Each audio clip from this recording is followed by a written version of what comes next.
आप में से ज्यादातर लोगों को पता होगा कि भारत और रूस ने मिलकर ब्रह्मोस मिसाइल का निर्माण किया है। दोनों देशों ने आधी आधी टेक्नोलॉजी और पैसा इसमें लगाया हुआ है।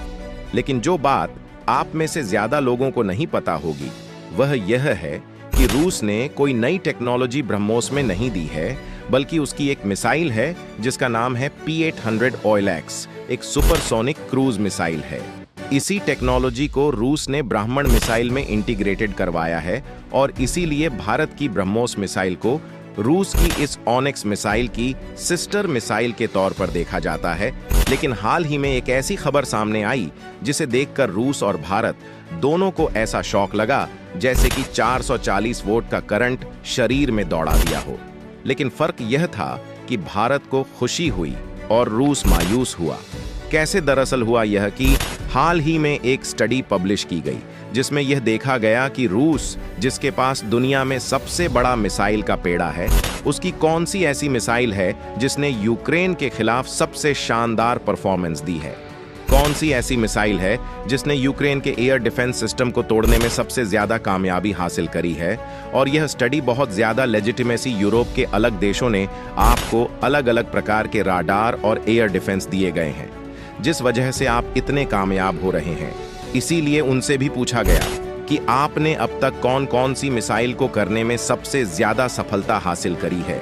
इसीलिए इस स्टडी पर पूरी दुनिया में यहाँ पर चर्चा हो रही है। लेकिन इस स्टडी में बताया क्या गया?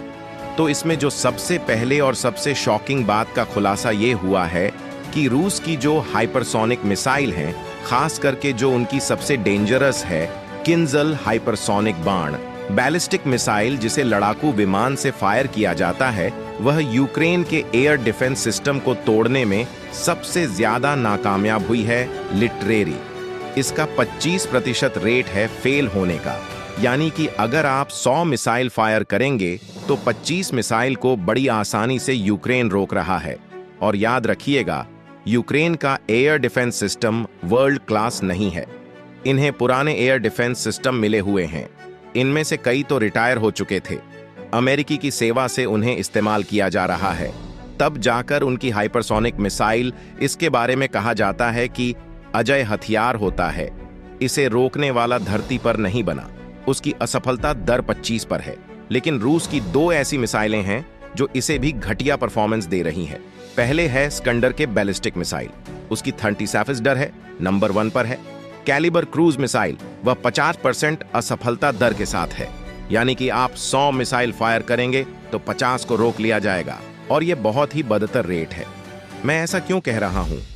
अब आप इसे समझिए कि सफलता दर क्या होती है जहां रस की बड़ी बड़ी मिसाइल फेल हो गई। वहीं यूक्रेन के जो कमांडर्स हैं, उन्होंने बताया है कि रूस की 2 ऐसी मिसाइलें हैं जिन्होंने हमारी लंका लगा के रखी हुई है।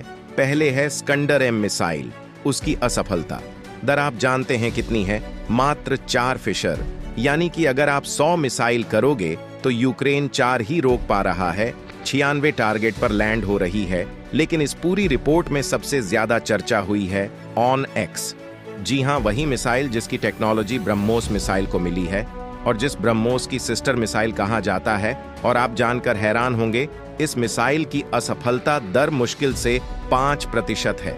यानी कि अगर रस शो मिसाइल दाग रहा है यूक्रेन पर, तो 95 से ज्यादा मिसाइल लैंड हो रही है यूक्रेन की धरती पर।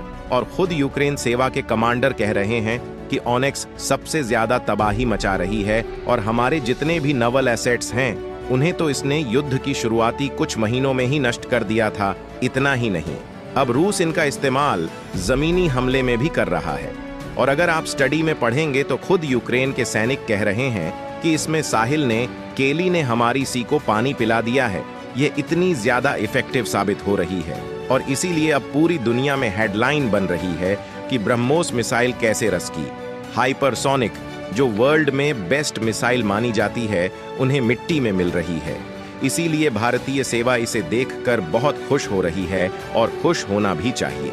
लेकिन आपका सवाल होगा कि यार, यह संभव कैसे हुआ?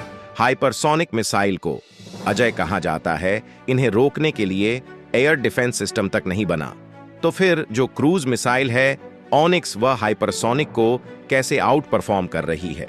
तो इसके 2 कारण बताए जा रहे हैं। पहले यह कि रूस ने हाइपरसोनिक मिसाइल्स जरूर बना ली है, लेकिन वह फ्रूट फोर्स के साथ आती है, यानी कि उनकी एक ही खासियत है, हाइपरसोनिक रफ्तार पर चलना। उनमें ज्यादा टेक्निकल एस्पेक्ट्स नहीं है, वह सिर्फ ताकत से एयर डिफेंस सिस्टम को ब्रिज करते हैं। उसे आप ऐसा ही समझिए कि एयर डिफेंस सिस्टम एक दीवार है, तो हाइपरसोनिक मिसाइल एक बहुत ही ताकतवर पहलवान जो मुख्य से दीवार तोड़ना चाहता है। 4 से वही जो क्रूज मिसाइल है वह टेक्निकल है।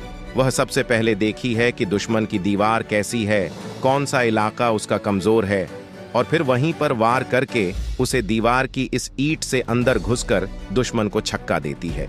इसीलिए कहा जा रहा है कि सिर्फ हाइपरसोनिक रफ्तार होना ही एक हाइपरसोनिक मिसाइल नहीं बनता, बल्कि उसमें ऐसे टेक्निकल एस्पेक्ट्स होने चाहिए जिससे कि हाइपरसोनिक रफ्तार का सही इस्तेमाल करते हुए वह दुश्मन के इलाके में घुसे और फिर दुश्मन को बुरी तरीके से छका है।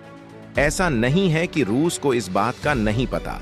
दरअसल रूस के पास एक और हाइपरसोनिक मिसाइल है जिसका इस्तेमाल उसने अभी तक नहीं किया। उसका नाम है एवनगार्ड।